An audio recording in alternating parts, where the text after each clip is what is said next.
Welcome to another episode of the Fantasy Writers Toolshed. I'm your host, Richie Billing, and today I'm delighted to be joined by best-selling fantasy author Jim Hines. Jim, welcome to the show. Thanks so much for having me, Richie. Oh, thrilled you could join me, Jim. It's fantastic writing career that you've had, working with big publishers like Door Books, receiving awards, nominations, and make it onto the bestseller list. So it really is an honor to speak with you. Oh, thank you so much. It's been a good 20 plus years. I've been very fortunate in a lot of ways. Oh, well, it's if the stories aren't good, then you don't last long, do you? So it's a testament to how good a writer you are, and I'm looking forward to diving into it today. You've got a couple one new book coming out soon, haven't you? And re-releasing some classics too. Yep, it's a busy month. I've got Kitemaster is the new one coming out at the end of the month. And then tomorrow, actually, the three Goblin books, three of my first fantasy novels, are being re-released as ebooks. Nice, congratulations on both. Very exciting. Yeah, You're being big month. pulled left, right, and center with the PR. It's been a little hectic, yeah. Um, And I've got to be honest, the PR is not my favorite part of the job. I enjoy talking to people. I enjoy like chatting with you, but there's a part of me that's more introverted, and I'd just rather be writing. Let somebody else handle the advertisement. Yeah, I get that completely. I like podcasts because it's quite informal, isn't it? Like we're just like having a pretty laid back conversation now, and it doesn't feel too strenuous. But I imagine having to do like events like quite a lot. I mean, do you do a lot of conventions and things like that? I don't actually do that many anymore.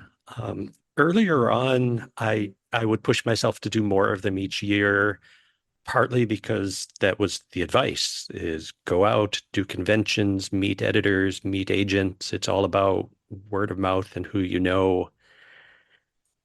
And it never it never really worked out that way for me.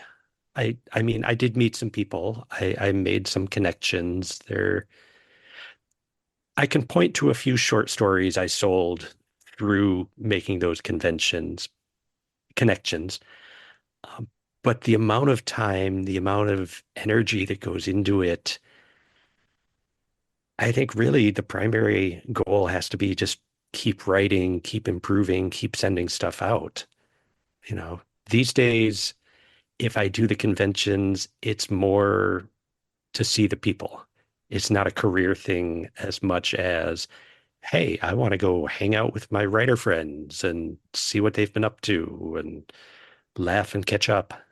Yeah. No, I understand. I'm not gonna, yeah, I don't do many conventions myself, but the reason why I do go is for that exact same reason you've just said. And I do find them a little bit intimidating sometimes because like there are a lot of egos there. There are a Oh, lot of yes. people looking to make a point, and if you're not really in that frame of mind, I don't know about you, it threw me off a bit. Um, and it kind of makes me less inclined to go to more.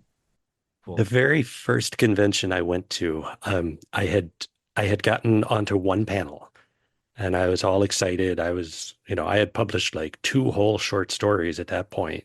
Um, and I get onto the panel and I was so overwhelmed. I didn't say a word for the entire hour. yeah. A few times some of the other panelists would look at me and sort of have that confused expression like, is this thing on? Is he broken? But it was just too much at that point. I got overwhelmed and I sort of shut down. Yeah. Um, I get what I mean, you are sort of like you said, you're pushed to do it, aren't you? And sometimes you do things before you're ready. But the main thing is that you did it, and I suppose going back and doing the next convention, even though you didn't say anything in that first one, at least you sat up there in front of everybody and put yeah. yourself out there. And I So didn't die. yeah, exactly, Yeah. yeah. So And sometimes it you need little things like that just to And it definitely got better over time.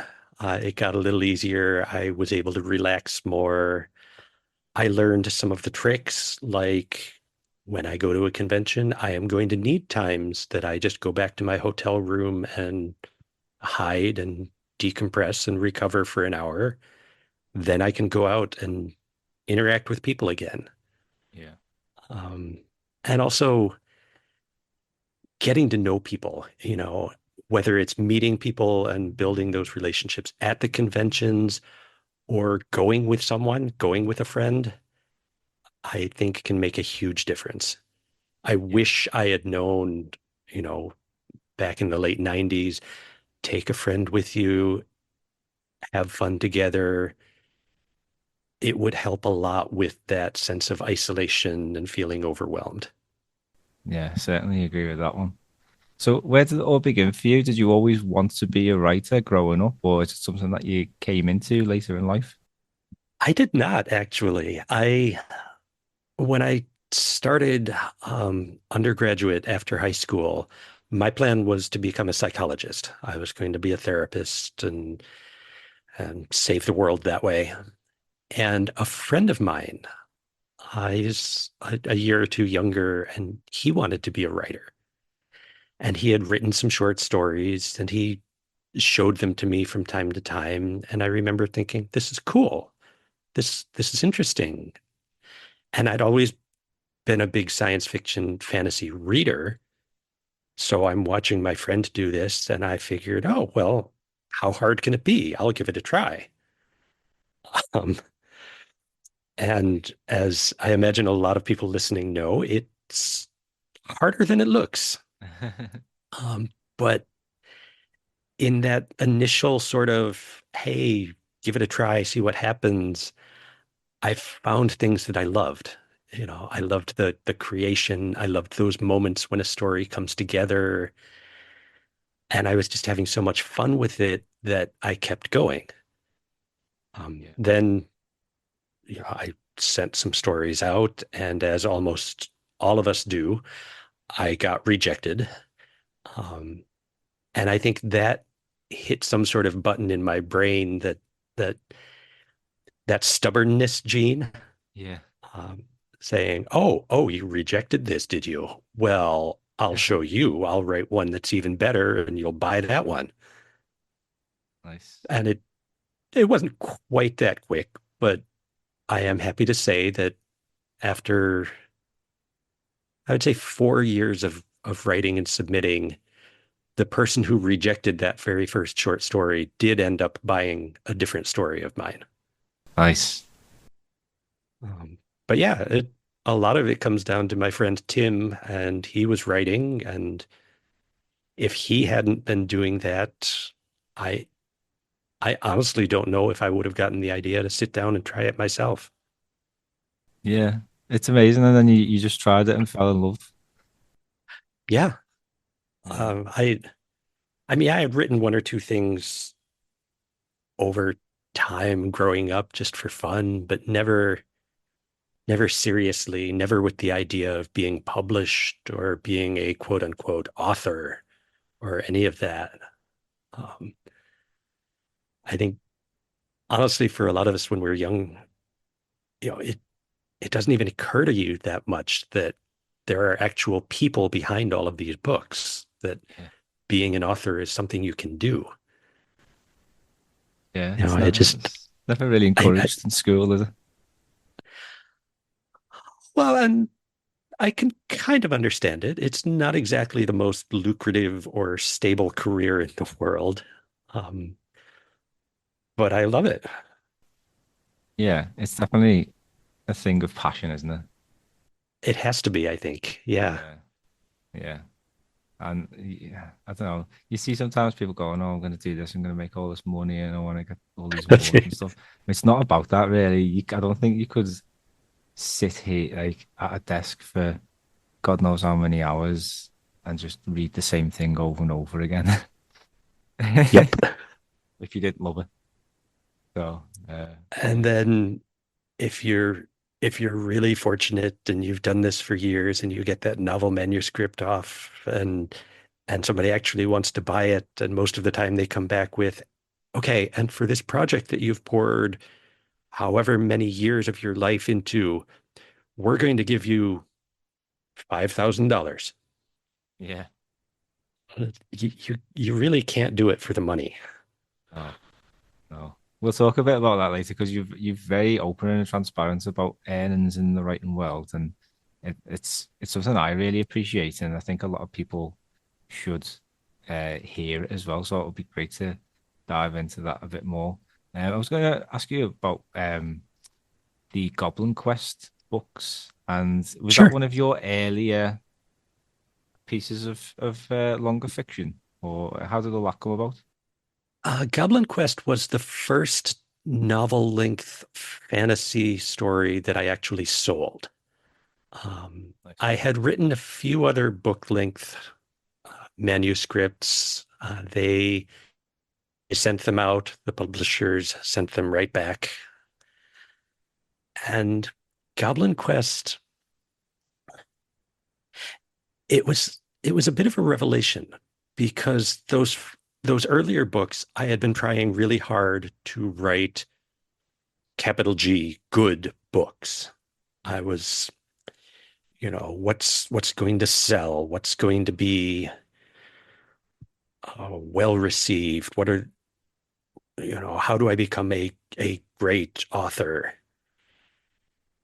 And at the time that I started writing Goblin Quest, I had just quit a job in Nevada. I had been coming off of a bit of a bout of depression.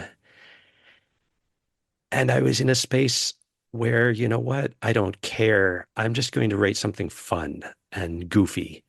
And it's going to be this sort of Dungeons and Dragons style adventure from the point of view of the goblin. And it's Nice. going to be ridiculous. And he's going to have a pet spider who sets things on fire. And I just had fun with it. And I laughed. And it was, I mean, I kind of loved that little goblin and the fire spider. And then it turned out that that was the book that sold, the one where I stopped worrying about what should I be writing and just wrote what I wanted to and just had fun with it. Yeah. Um, I I wish I had learned that lesson earlier. Um, but yeah, that one sold originally to a small press called Five Star, then got picked up by Daw Books along with two sequels. And, you know, they kept it in print for close to 20 years. And now finally it's being re-released. It's revised a little bit. I threw in some bonus material and it's Jig the Goblin kind of started my career. Yeah. Nice. It's great to bring him back then, isn't it? Take full ownership of him again. It's been fun, and it's interesting to look back and as I was revising them, in some ways there were a lot of little sentence level things where, oh, this could have been smoother, and I'm going to reword this, and because you grow over 20 years, or hopefully you do. Yeah. But also some of it, even 20 years later, the fun is still there. I still reading the story again, I still felt that love for these characters and sympathy for poor Jig getting dragged along on this adventure when all he wants to do is be left alone. Yeah. Um, so yeah, it's been fun doing going back to that sort Yeah. of. What was it like writing that story? Obviously mixing things up and picking a goblin as the main character. I mean, did you? It was like, I mean, you mentioned it was you're paying homage a bit to Dungeons and Dragons. So did you tend to stick to the sort of classic tropes to do with goblins, or did you just mix things up and go your own way? Bit of both, I would say. Um, my goblins are, well, I wanted to write from the underdog's perspective, Yeah. and goblins are fairly low on that hierarchy. Yeah. You know, they're small, kind of scrawny. Most of them, in my world at least, are not terribly bright. Um, and it was fun, and they're unashamed of who they are. They are goblins, they are the underdogs, and they embrace that.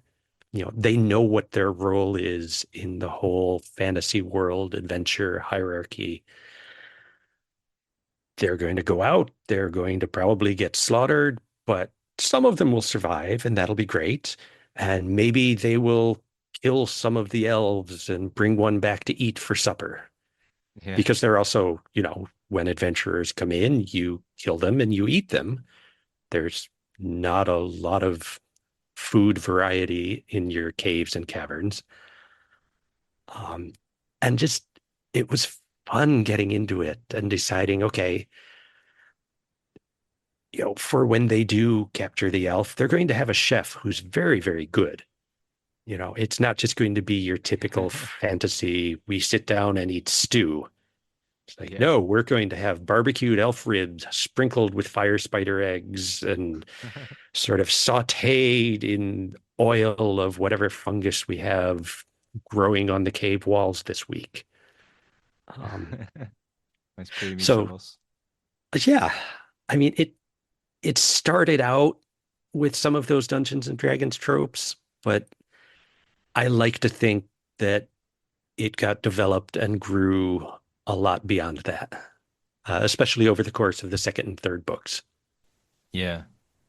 So, what was it like creating Jig as a character? Do you have a sort of process when you're creating characters generally too? Is it to create such a successful series? I mean, for me, the characters make it. It's the only reason you'd carry on, really. So, like, it's great to see that like you've created Jig, who's like not your typical hero, and then people just loved him. So, what was it like that process of bringing him to life? It was it was interesting. Jig and Smudge, more than a lot of the characters that I've written, they were pretty well developed from the start. Um, I think partly I did project a fair amount of myself into Jig. He's this scrawny little runt, even among the goblins. He gets picked on by everybody. He's nearsighted. Some of what Jig is going through was my life during junior high. I was the scrawny little nearsighted nerd getting picked on by all of the bigger kids. Yeah. So, I could definitely relate. Yeah, I got a Um, sense of that before as well when you was describing how like you don't really like the conventions and then you said Jig just wants to be left alone. I was like, oh, I this mean, is yeah. I like the conventions, but yeah, it's I know what you mean. overwhelming. No, yeah, And yeah, Jig. So I wanted somebody who was not your muscle bound Conan the Barbarian type, but I also wanted him to be clever. I wanted him to survive by outthinking the other goblins and the other adventurers and just coming up with these creative ideas that, they're not the sort of ideas that the heroes would have. They're not heroic or honorable. They're goblin ideas. Um, and so creating that, letting him become more clever and pushing him into these situations where he had to, fight and think and get out there in the adventures that he absolutely hated.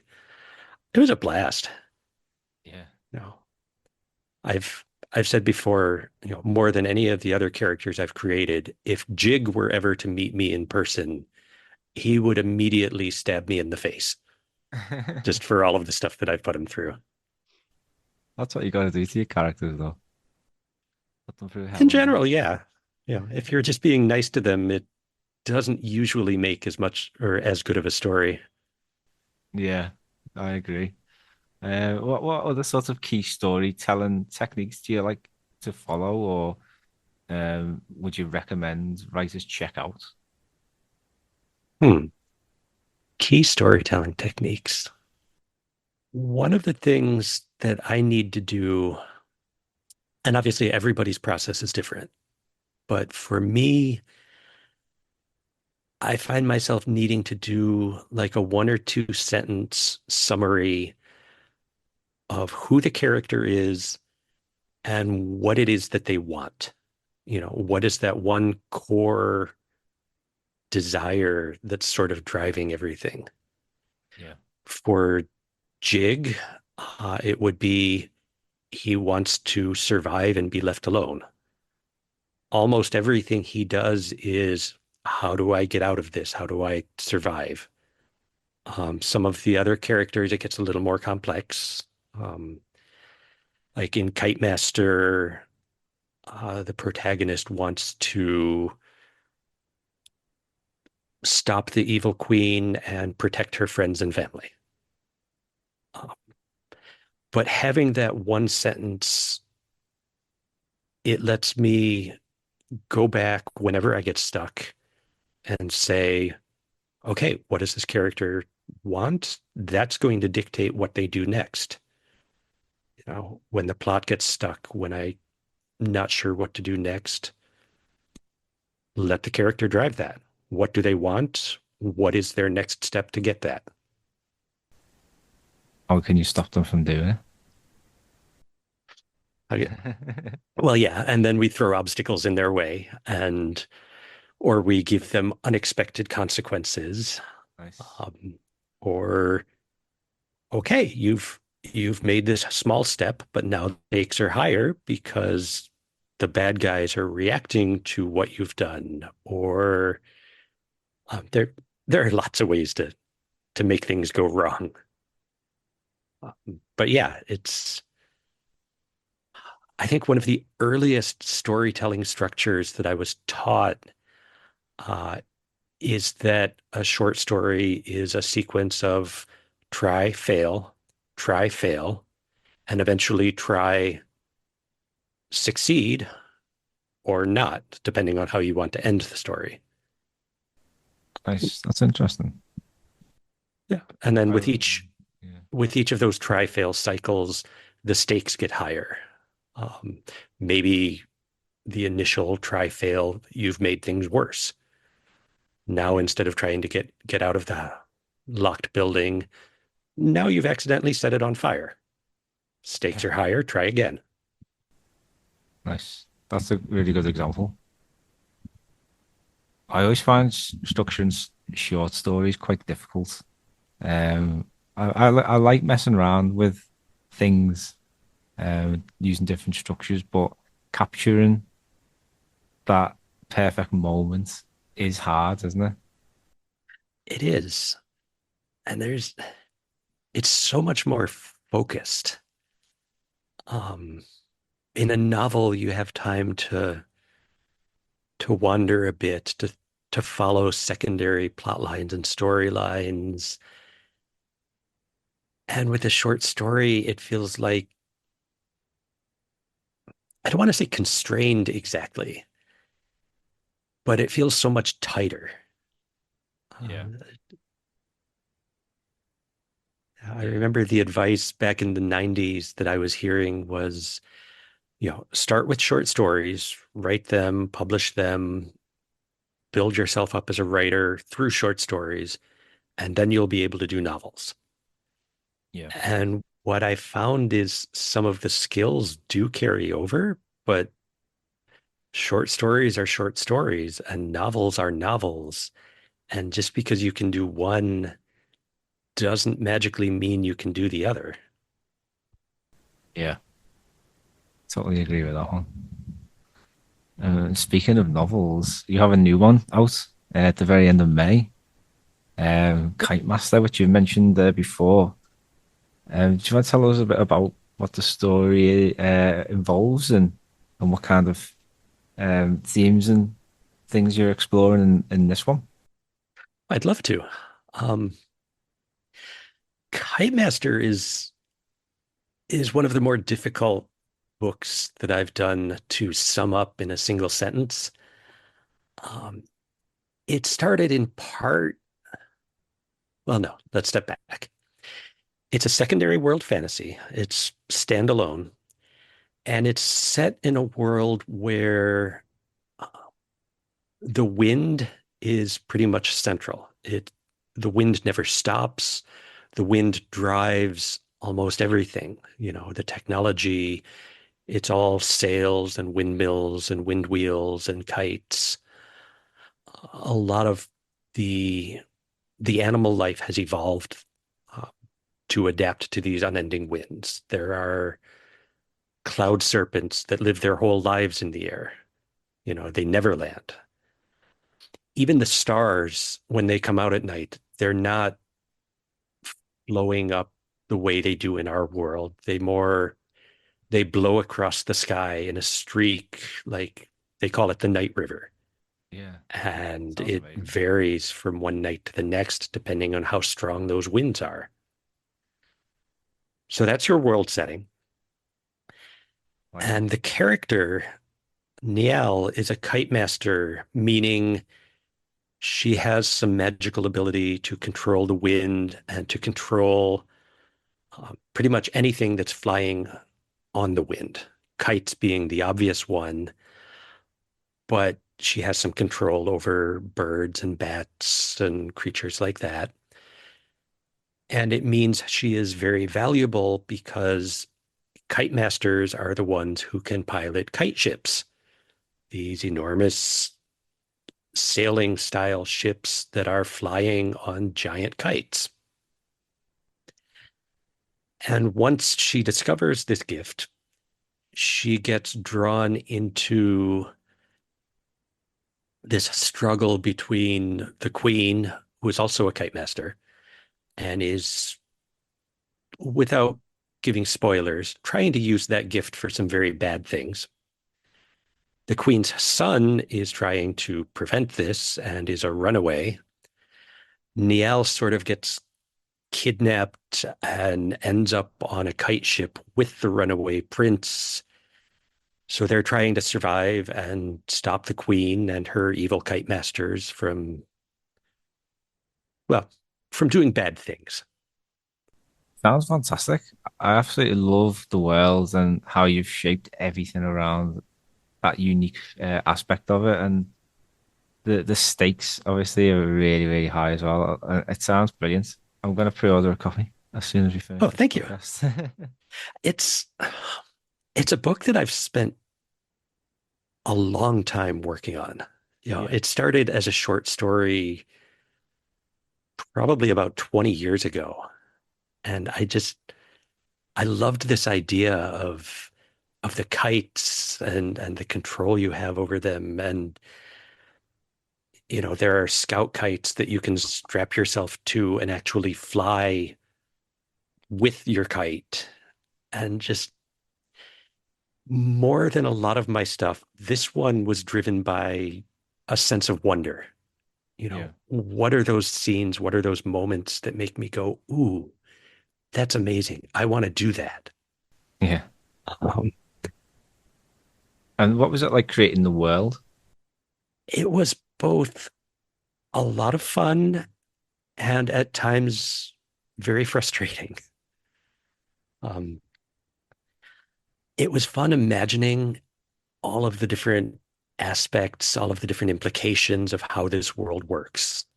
Um, Even to the point of mapping out the wind charts so I know how the kite ships could fly from point A to point B, because you're you're flying on kites. You have some steering here, but you're also kind of at the mercy of the winds. So sometimes you can't go in a straight line. Yeah, Imagining the ecosystem, imagining the stars up here. And it's very obviously not the same astronomical system as our world. So, how do these stars work? What happens when one of them falls down? Are there things that live that high up? What's the religion? What's the spiritual aspect? Um, the book starts with Niall flying the spirit kite of her husband, who had died the year before. Um, they're Niall's 21. This was unexpected. She's also dealing with becoming a widow over the course of the book. But what you do in this world, in this part of the world at least, is you build the spirit kite, you fly that the 1 year after your loved one's death, and this is what flies your loved one's spirit up into the stars. Nice. And so there was so much, ooh, what about this? What about that? What if I do this? Uh, and some of it worked, some of it didn't. But I'd say overall, it was very rewarding. It was fun, and it and every detail you come up with makes the world feel that much more real. Yeah, it has the effect of just drawing the reader deeper and deeper. The more they see that how much effort and thought you've put into it, then it becomes almost like a real place for people, doesn't it? Hopefully, I mean that kind of leads to one of the frustrating parts where you've also got to make sure none of these details you're developing are going to throw the reader out of the story. Yeah. Like, does this actually make sense? Would this work? Or is this a little too far? Is this something that I would read and say, yeah, right, and put the book down? How do you usually catch them things when you're editing? Another good question. Um, Sometimes I think you kind of feel it when you're writing it. You're realizing, oh, this is a little too cute, or I'm trying a little too hard here. Other times it helps to take some distance from the story. Like if I finish a draft, ideally I want to put it away for a little while, let my brain reset, uh, and then come to it a little fresher. Yeah. It also, I'm finding it helps. I got married a few months ago, and my wife is very detail oriented, and she has been very good at reading through some of my work and saying, "Nope, nope, this doesn't work, doesn't make sense. I don't know what you were thinking here." With and that's not always fun to hear, but it's very useful, and she's good at it. Oh, congratulations on getting married. Oh, thank you. Yeah. Yeah. And it sounds brilliant that you've got an editing partner as well. She she's not like a professionally trained editor or anything, but she is really good at copy editing, proofing, catching things. It's when Kitemaster comes out, thank her for the lack of typos. Yeah, it's definitely useful to have that extra pair of eyes. And yeah, I mean, sometimes having someone who's not professionally trained is better because you get that more authentic reader perspective, don't you? It can help, yeah. And I think, a lot of the writing process is solitary, but it is really helpful to eventually get those other eyes on it, whether it's proofreading and catching those little typos that we don't see anymore, or sometimes it's story level things where, well, I know how the story goes in my head, and maybe I forgot to put a piece of that into the book. I know what happens. Yeah. But yeah, getting those extra eyes on the story, it has helped a lot. Every one of my books has been, I would say, vastly improved by editors weighing in and saying, this is great, but what about this? What about that? And, those gaps that I missed because none of us are perfect. Yeah. It's very much a team effort, isn't it? writing a book? Very much. Writing it, publishing it, the whole process. Yeah.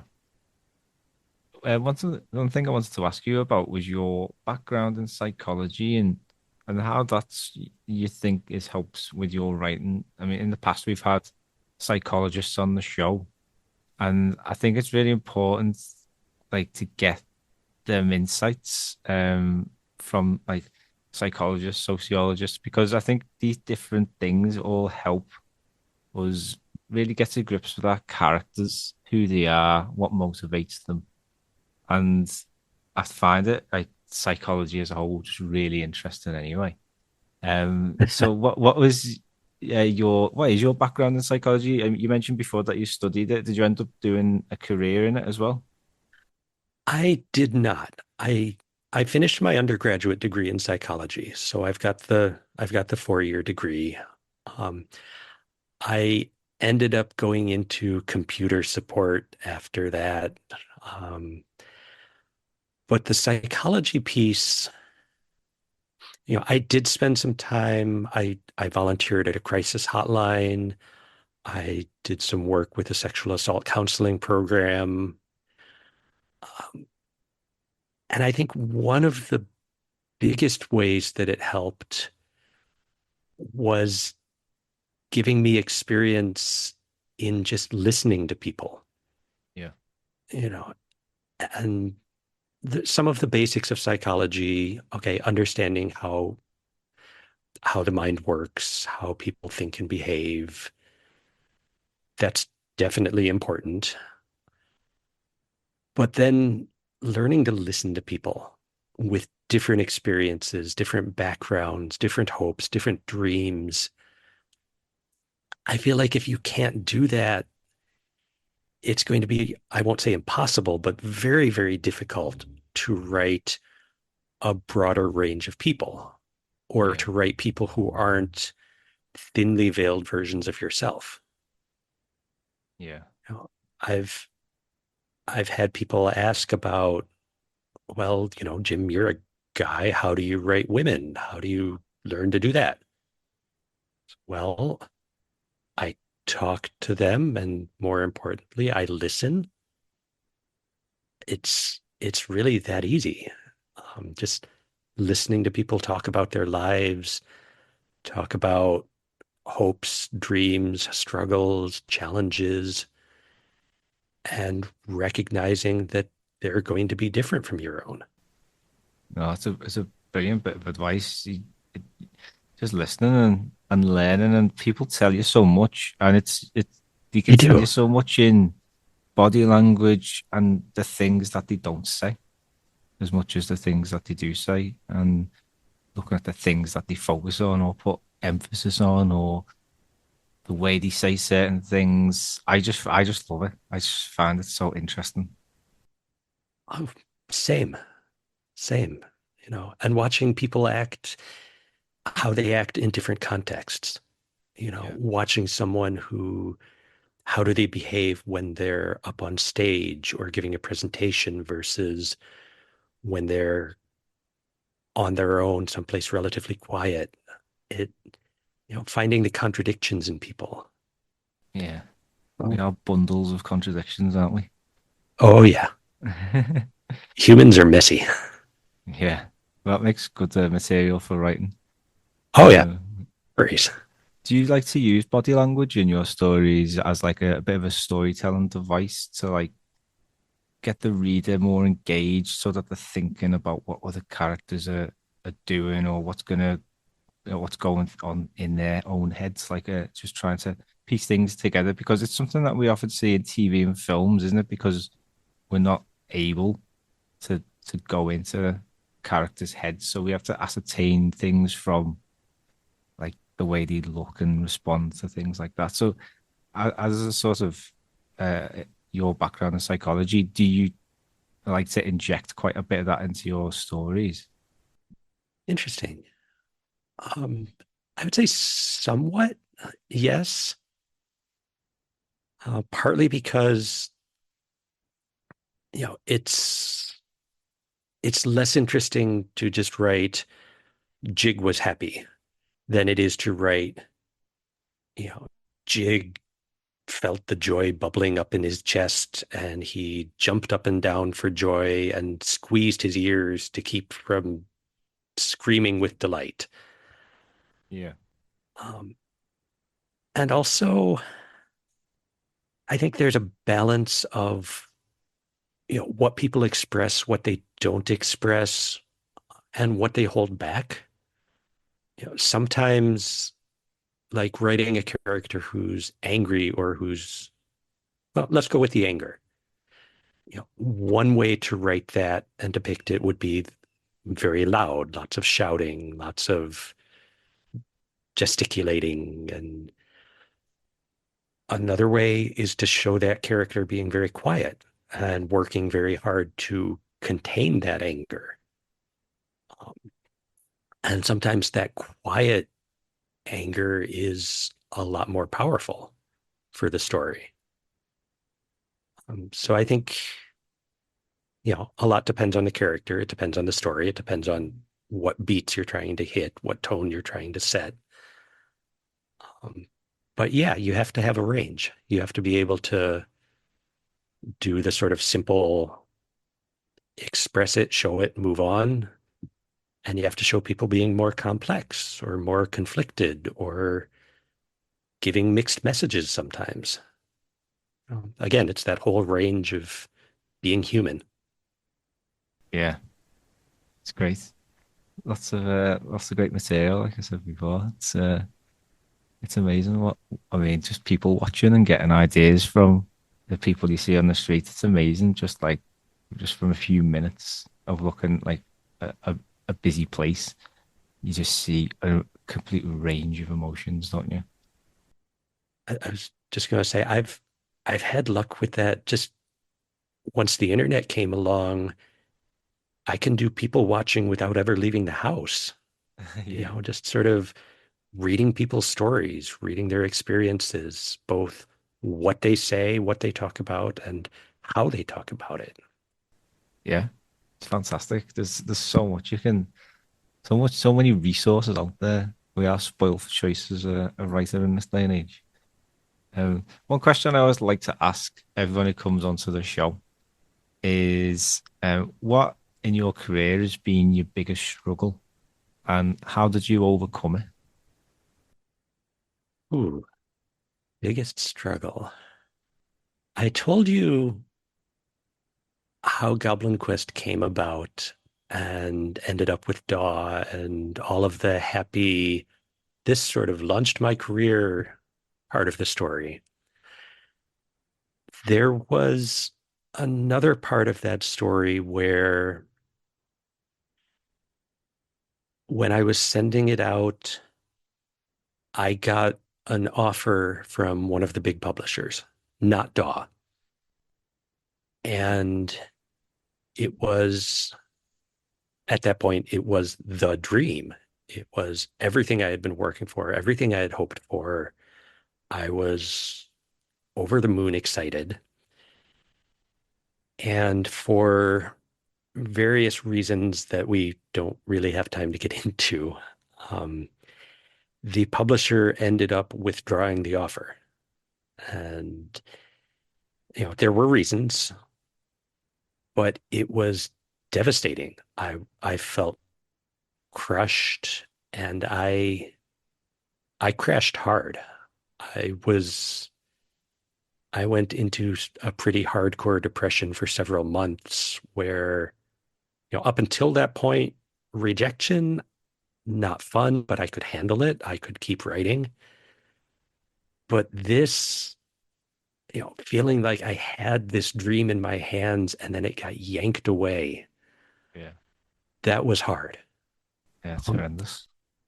it was actually the birth of my second child was what snapped me out of it because I have this other dream and this is good too, and I'll focus on this. And that was sort of the first step in my recovery. So, thank you, Jamie, for coming along and helping to fix your dad. Um, but no, that was definitely one of the low points.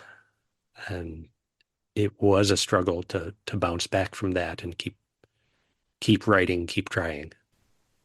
Yeah, it's perseverance, isn't it? It's what you got, what you need to It do is. in this game.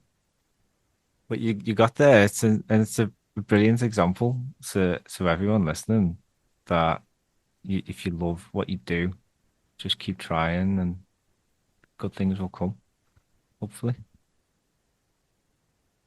I, You're very active on Patreon, I've noticed, and you do share some really brilliant and honest things about writing life. And one thing you posted recently was about um, the earnings that you make from your writing, and it's not very often that you see authors as do this, but I mean, we do see a lot over here in like the news about like, oh, this is the average earning for writers and like how bad it is and stuff like that. And you tend to see the opposite end of the spectrum then, like all the big money that the Hollywood names earn.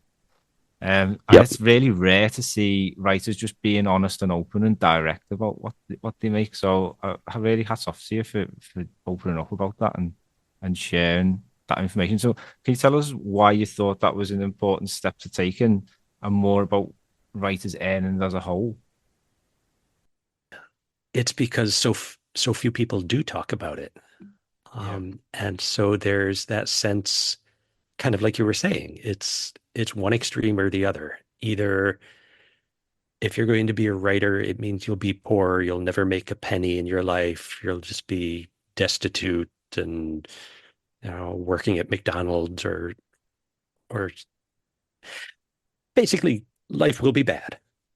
Or you're a writer, so you must be Stephen King level of successful with your own castle and yacht and spend your days sipping champagne in a limousine with your agent in New York.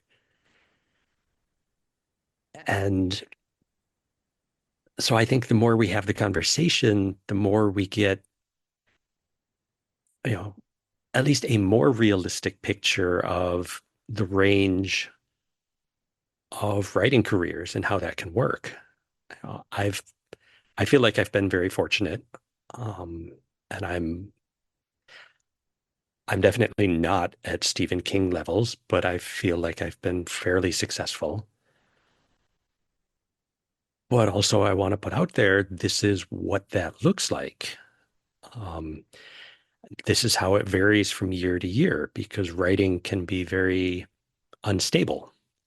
yeah, One year you have a 3 book deal and you get a big advance, but then the next year you have to write the books and there's no more advance money coming in. So that graph can vary a lot. I guess I just feel like we're all better off if we have more information and more knowledge.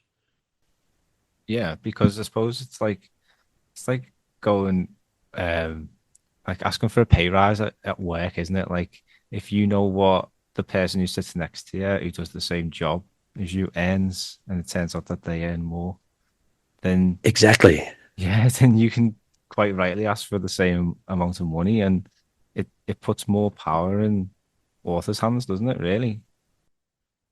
I I had a conversation almost exactly like that early on at a convention, talking to another author from my publisher, and I think I had sold 2 or 3, maybe even 4 books to them by that point, and they were like the 5, 6, $7,000 advances.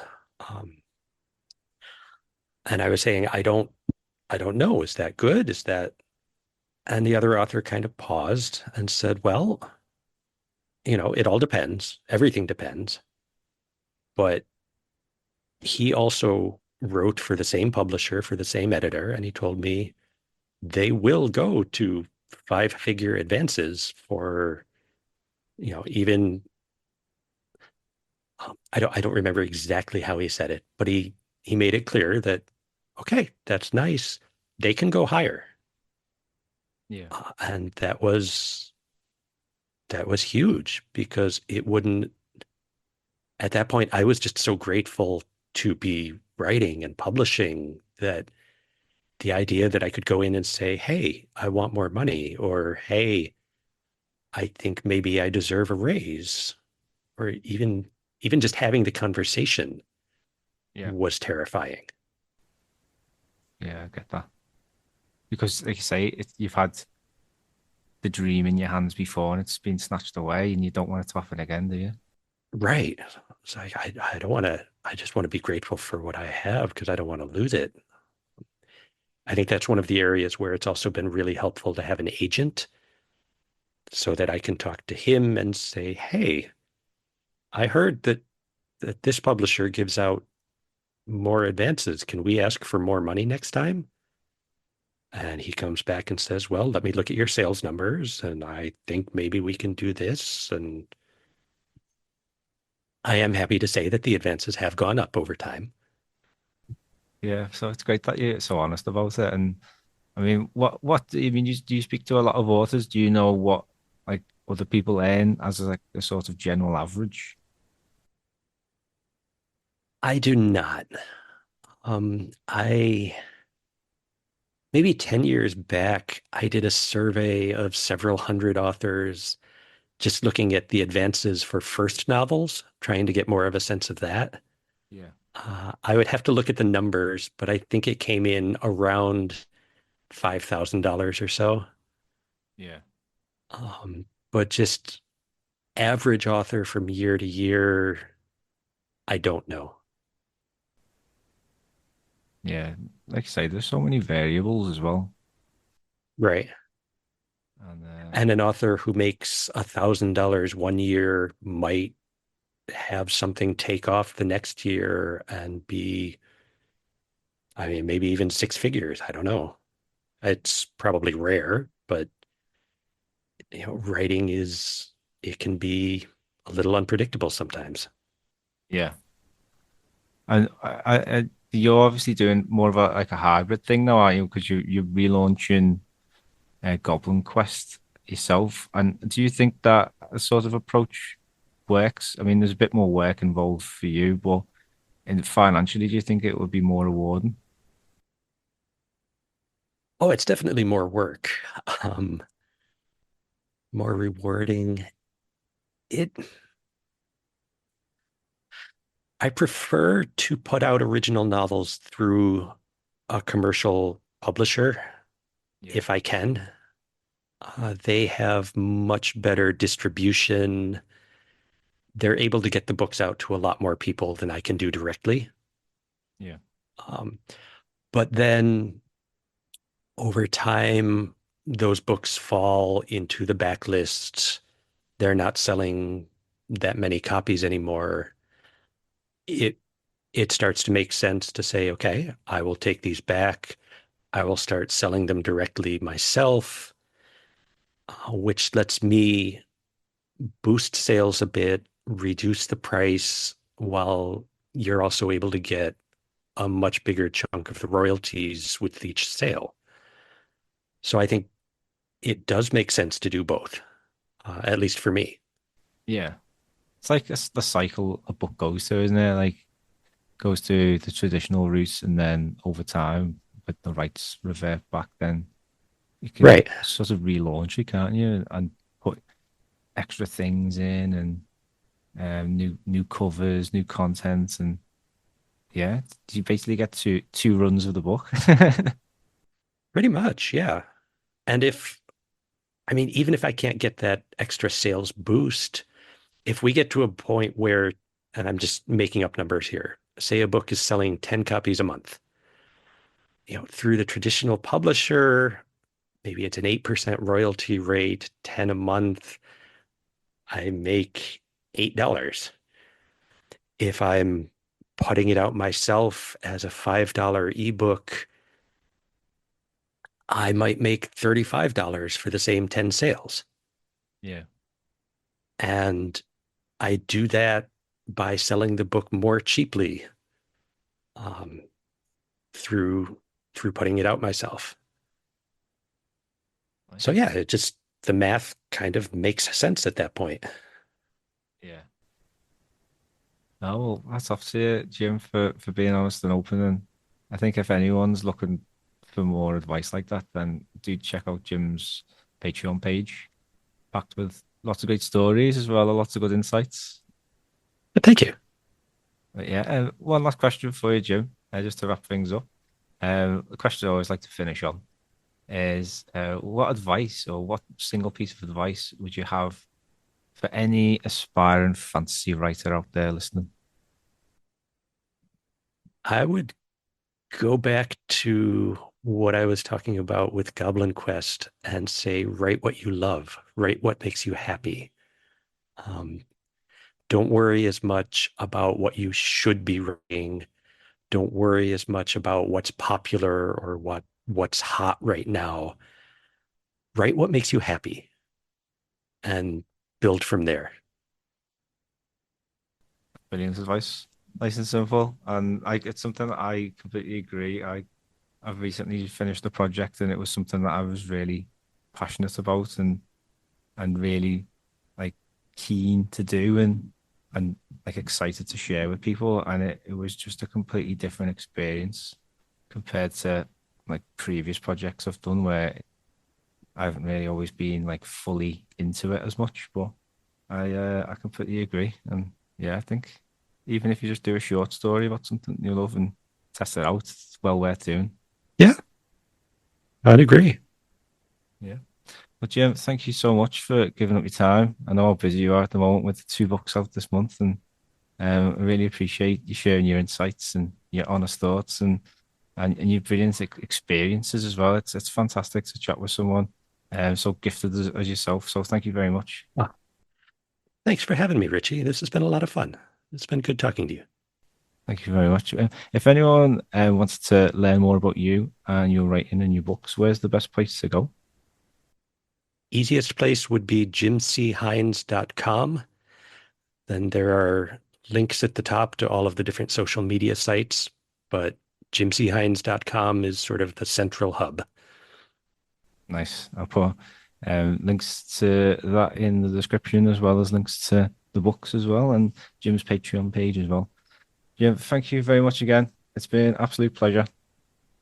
Likewise. And everyone, thank you at home for listening, and we'll speak to you soon. Thank you for listening to the Fantasy Writers Toolshed.